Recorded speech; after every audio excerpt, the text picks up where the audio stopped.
Hi plant friends, today we're finishing up the Vlogmas series with miscellaneous plants that I've got in my collection, plus the haul of all the plants that I purchased throughout the Vlogmas season. First, we're starting with the miscellaneous plants, and let's take a look at the Begonia Ferox. I've had this plant for 6 months now, so it survived spring and summer. Now the challenge is to get this plant through winter. There's a few brown tips on the leaves, and that's because of the low humidity. So I need to up the humidity for this one, and I'm going to do that by misting the leaves every day. Although the humidity is very low, this plant is putting on a lot of growth, throwing off new leaves, even little pops, which is so nice to see. The little leaves are so cute, and it has lots of grow tips. There's about 3 active plants in this right now, and it's about time to repot it and get this plant into a bigger pot. Very good root system on this plant. It's almost root bounded, so it's the perfect time to move this up to a larger pot.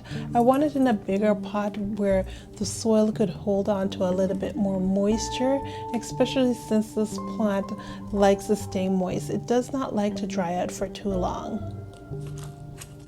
I'm potting this baby up in regular soil, but it does have a lot of perlite, so it's well draining. Although it's well draining, it does hold on to a little bit of moisture from the soil. This plant likes it bright but indirect light, no direct sun for this beauty. For feed, I feed this plant every time I water, but it's not full strength fertilizer. It's a very weak solution.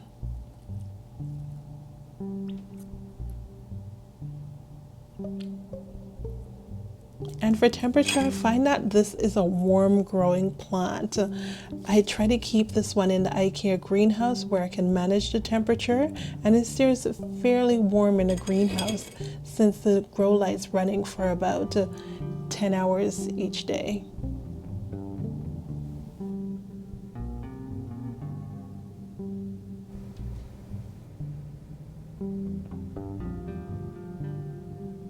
Next plant up is the Tortum. Now this is my favorite philodendron. I really enjoy the leaves on this one. It's such a beauty. Now this one could use a moss pole, but I've decided to not go with a moss pole. I don't want this plant to get too big. Since my home has a lot of light, these plants tend to thrive in my home conditions, so I want to keep it fairly small and keep it off the moss pole. Now this plant is in the same media from when I purchased it, and I've had this plant in my collection for almost a year now. It's potting soil with chunks of perlite. Such an easy plant to care for. I keep it in the south facing window. It doesn't mind getting a lot of bright light or even some direct sun. I find this to be a tough, hardy philodendron.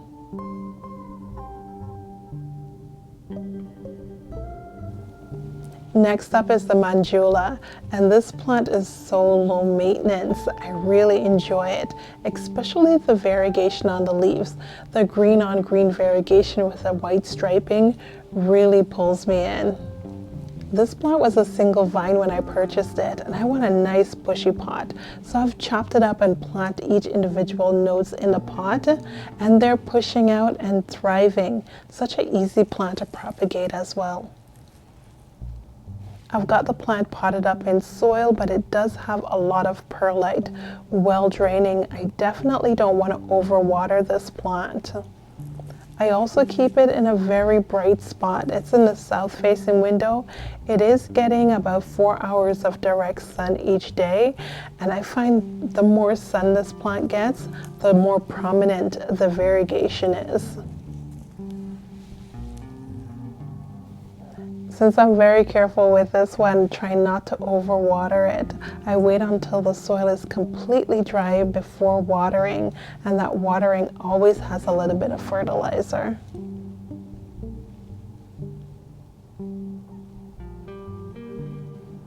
Next up is the Huernia Zebrina. This is also known as the lifesaver cactus.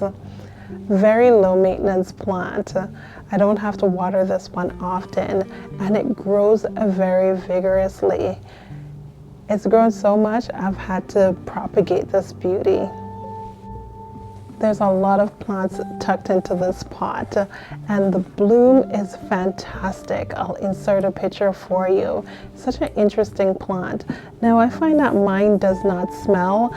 The blooms on this is supposed to smell like rotten meat, but mine, there's no smell to it at all. Just beautiful blooms.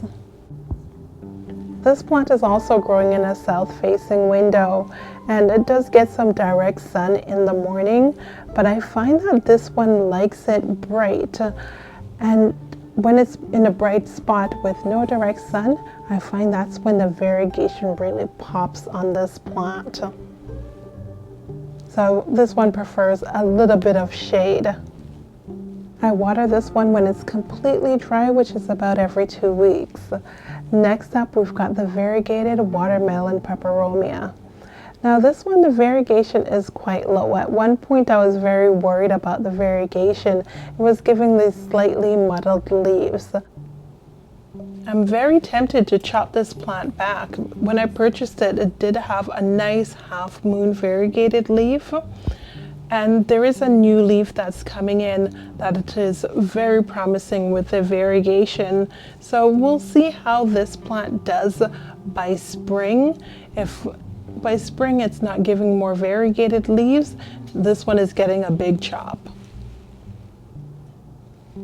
Now I keep this plant on the moist side. I don't let the soil dry out for too long, and sometimes I'll come around and mist the leaves to give it a little bit more humidity. And I keep it in a bright spot. It is getting bright filtered light. This ant plant is also getting bright filtered light. It's also very low maintenance. With this codex that it's got, it does hold on to a lot of water in the trunk. So I water this plant every 3 weeks to a month. I find this plant does most of its growing in the spring and winter when it's cool.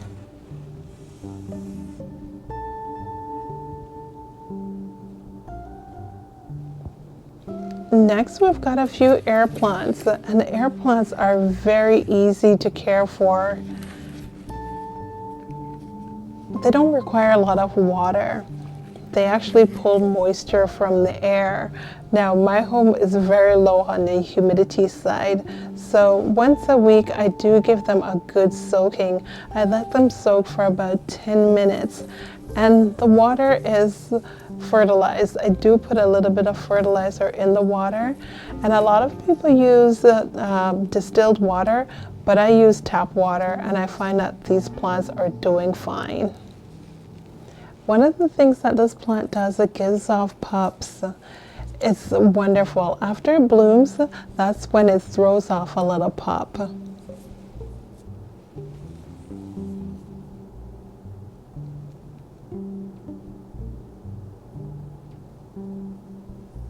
Now, although I soak these plants once a week, I also come across daily and give them a little mist of water. This one's my favorite. It's a Xerographica. I don't know the name for all of these, but this Xerographica has really stuck in my mind.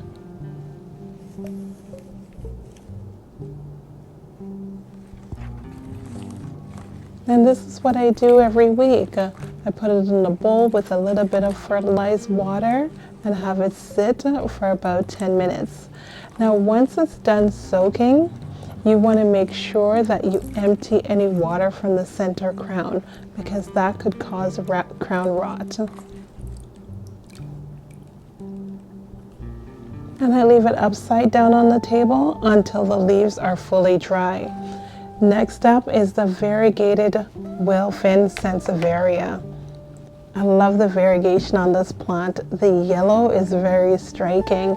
It's also a low maintenance plant, so I don't have to water it that often. I water this about once a week, even up to 2 weeks. And it's very rewarding because it gives off these little pups. I've had this plant in my collection for a number of years, and this is actually a little pup that I've kept. I've divided this plant 3 times already, and because it's such a vigorous growing plant, the last time I decided to keep the pup. It doesn't take long for a little pup to turn into a big mature plant and giving off pups of its own. This plant is also in a south-facing window, and it's getting a lot of bright sun in the morning.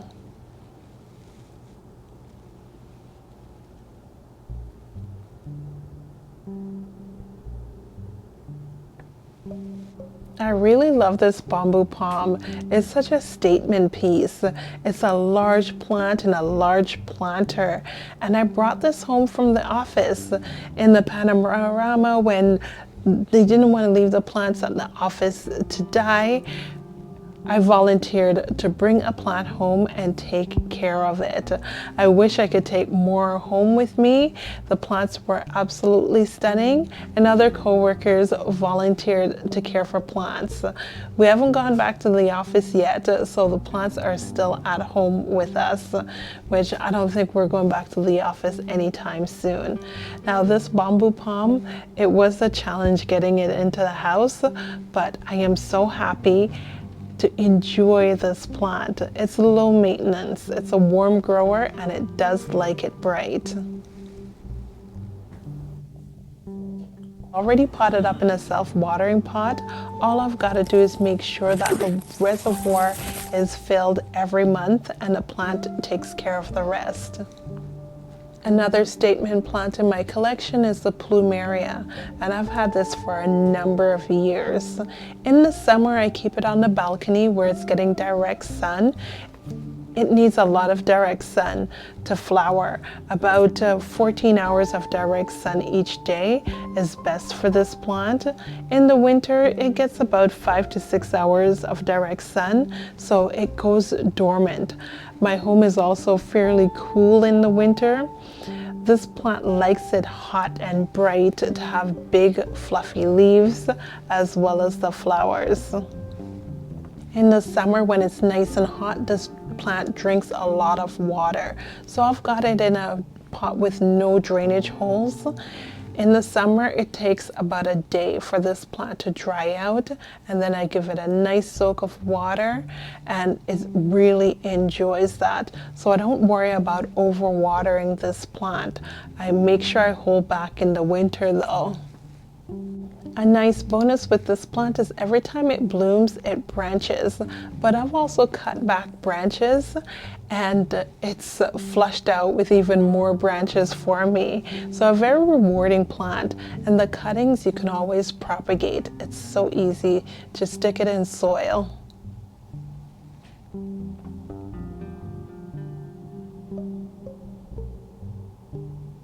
I find the Lithops can be very challenging.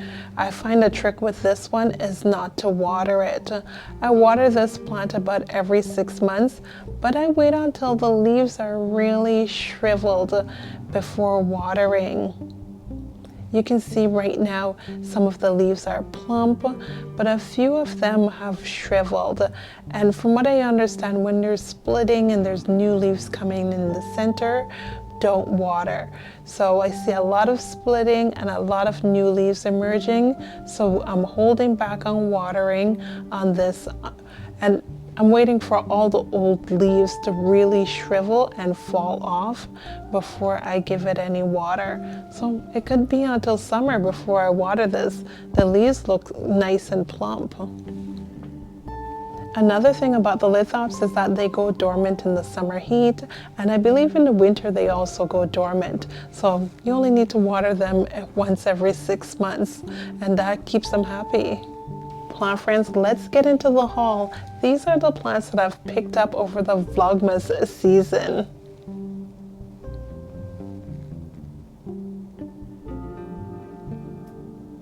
First up is this purple orchid, which I've had for a while now. I've got some spent blooms on it. I initially purchased this one from Valley View at the beginning of the Vlogmas season, so we do have some dieback on the flowers, but it's a sequential bloomer, so there's a lot of buds being extended at the tip. I posted a picture of this one on Instagram, and many of you mentioned that it's Philodendron Summer Rose Purple Sun or Purple Star. A very beautiful orchid, and it's slightly fragrant. The leaves are nice and thick, but there's some yellowing leaves, and I think that's due to stress from bringing this home from a perfectly balanced temperature greenhouse to my home, which can be a little bit cold and drafty or really hot during the day when the sun's out. It's also still in the sphagnum moss and plastic pot, which is, I think, stifling the roots. So I've decided to repot it. I'm going to put this in bark and sphagnum moss, which will give a lot of air movement around the roots and allow it to get more comfortable and acclimated to my home conditions. It's in an orchid pot, and it's a nice chunky media. We've got some coco coir orchid bark as well as some chunky perlite. So well draining, and I think this will be a better comfy pot for this plant to thrive over the winter. Next up is the Sansevieria pinguicola, and I picked this one up at Harper's. This plant was only $20. Now the pinguicola is one of those Sansevierias that put off the little pups, and they look like they're walking out of the pot. Her leaves are showing a little bit of dehydration, and I should probably soak this, but before I soak it, I want to take a look at the roots first to see what the roots are doing before I dunk this into water to have it soak.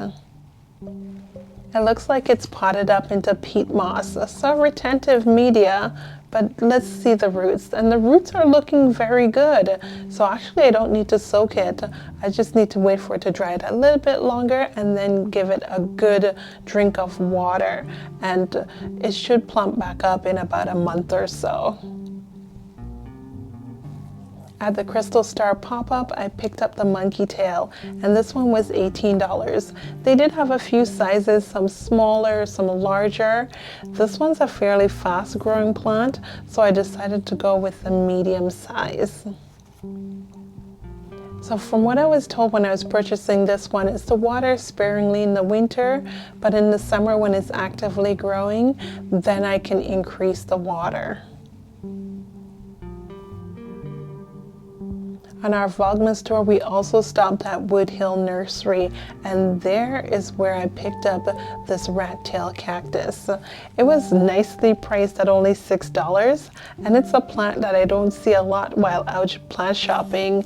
So I thought I'd add one of these to my collection to keep in the theme of the tail.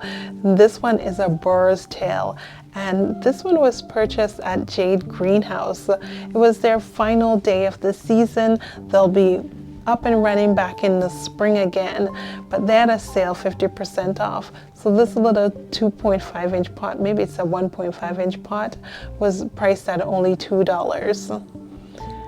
This was also from Jade Greenhouse. Regular price was $20, and I was able to get this one at $10. What a fantastic deal. It's in a 6-inch pot. It's the chocolate drop euphorbia, and I love that it's branching out so nicely.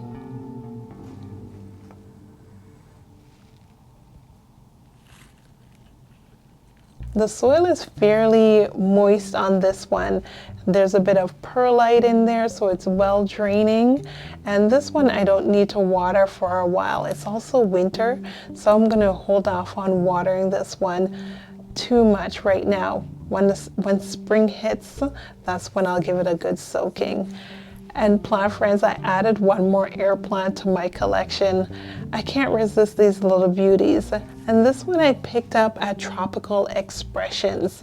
I really enjoy their air plants and tillandsia selection. They've got a nice selection there.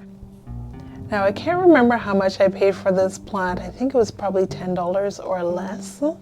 Now here's a plant that I picked up for $10. This variegated agave. We're at Rice Road Greenhouse and this one was in the clearance section. It was really speaking to me, so I had to take this one home. I don't have space for such a large plant, but I do like the look of this one. And this is how my agave collection keeps growing. Every time I see one, it's so hard to resist and not take one of these beauties home.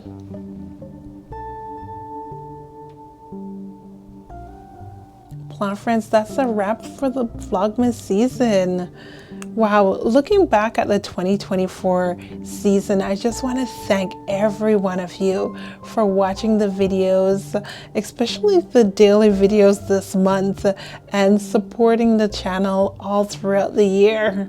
You know what? Your kind words and encouragement truly motivates me to keep weekly videos coming and sharing my plant journey.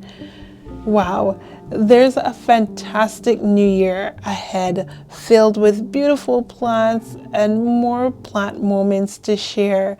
So I want to wish you a happy new year and all the best for 2025.